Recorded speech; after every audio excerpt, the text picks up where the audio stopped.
11월 10일 살아계신 하나님의 말씀 요한복음 14장 16절부터 20절 말씀으로 하나가 되리라 라는 제의 말씀 드립니다. 우리는 하나님 영광의 한 조각이 될 겁니다. 하나님의 마지막 말씀을 기록한 계시록 21장에 보면 요한사도가 천국 간증을 하는데 계시록 21장 10절에 성령으로 나를 데리고 크고 높은 산으로 올라가 하나님께로부터 하늘에서 내려오는 거룩한 성 예루살렘을 보이니 그리 운을 떼고 나서 요한계시록 21장 22절과 27절에서 성 안에서 내가 성전을 보지 못하였으니 이는 주 하나님 곧 전능하신 이와 및 어린 양이 그 성전이심이라.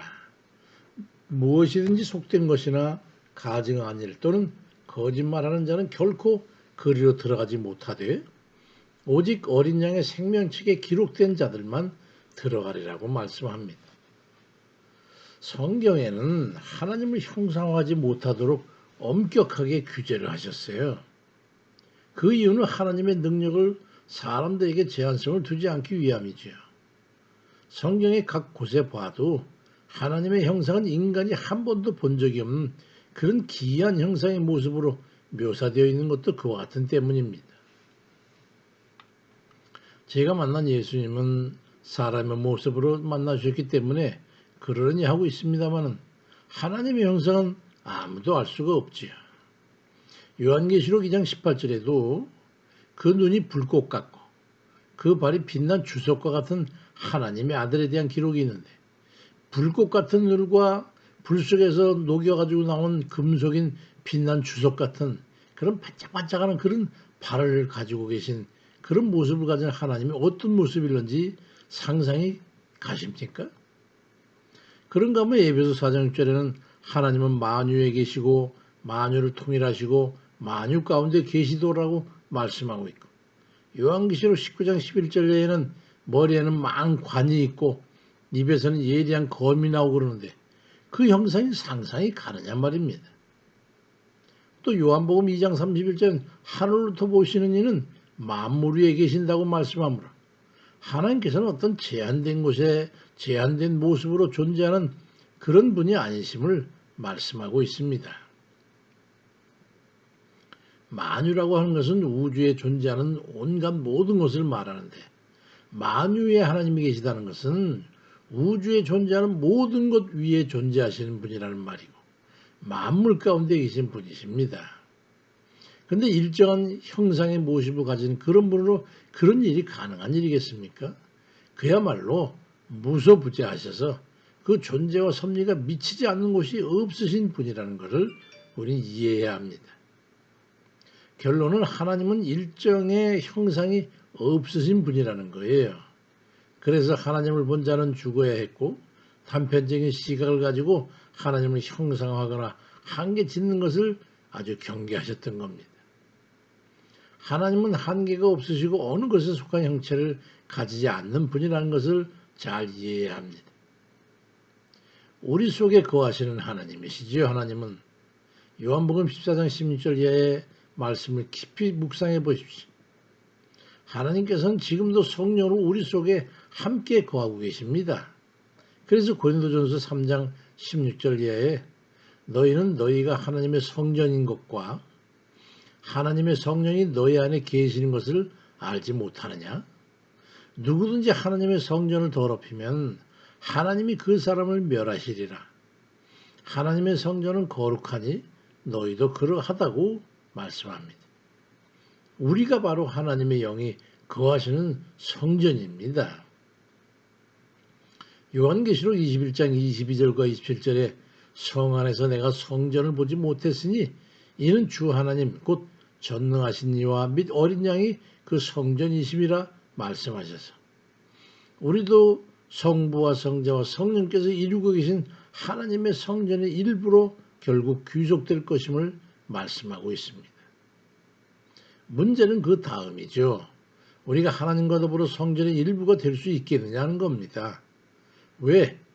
베드로전서 1장 10절에 기록되었을 때 내가 거룩하니 너희도 거룩할지라고 하는 그렇게 말씀하셔서 우리로 하여금 하나님의 성품인 거룩에 이르도록 하라고 말씀하신 뜻을 알아야 합니다. 그 이유를 아시겠지요? 하나님이 거룩하시니까 우리도 거룩해야 되고 하나님과 연합하기 위한 그 조건을 만족시키기 위함입니다. 사도 바울 같은 이는 로마서 6장 5절에 만일 우리가 그의 죽으심과 같은 모양으로 연합한 자가 되었다면 또한 그의 부활과 같은 모양으로 연합한 자도 되리라고 말씀을 해서 우리가 주와 함께 연합되어 하나로 존속될 것임을 말씀했습니다.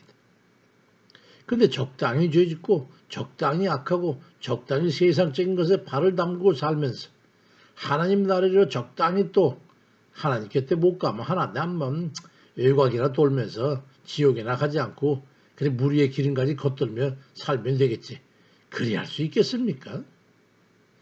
완전히 죽어야 완전한 영생을 천국에서 살 수 있는 겁니다. 주님께서 그에 대한 설명을 해주시는데 요한복음 14장 16절 이하에 내가 아버지께 구하겠으니 그가 또 다른 보혜사를 너희에게 주사 영원토록 너희와 함께 있게 하리니 그는 진리의 영이라. 세상은 능히 그를 받지 못하지만 이는 그를 보지도 못하고 알지도 못하기 때문이다. 그렇지만 너희는 그를 아나니 그는 너희와 함께 거하시며 또 너희 속에 계시겠습니다.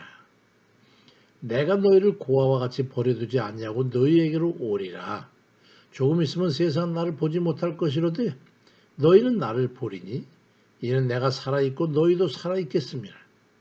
그 날에는 내가 아버지 안에 너희가 내 안에 내가 너희 안에 있는 것을 너희가 알리라고 말씀합니다. 이제 그 의미를 이해하시겠습니까? 죄에 대해서 우리 그래서 심각하게 생각해야 합니다. 우리 주님은 죄와 함께 거하실 수 없는 분이잖아요. 안 되면 말지 뭐하는 그런 정도 가지고는 주의 영이 거하시는 성전이 될 수 없고 그래서 주께서 거하지 않는다면 우리는 아무것도 아니라는 것을 알아야 되는 거예요.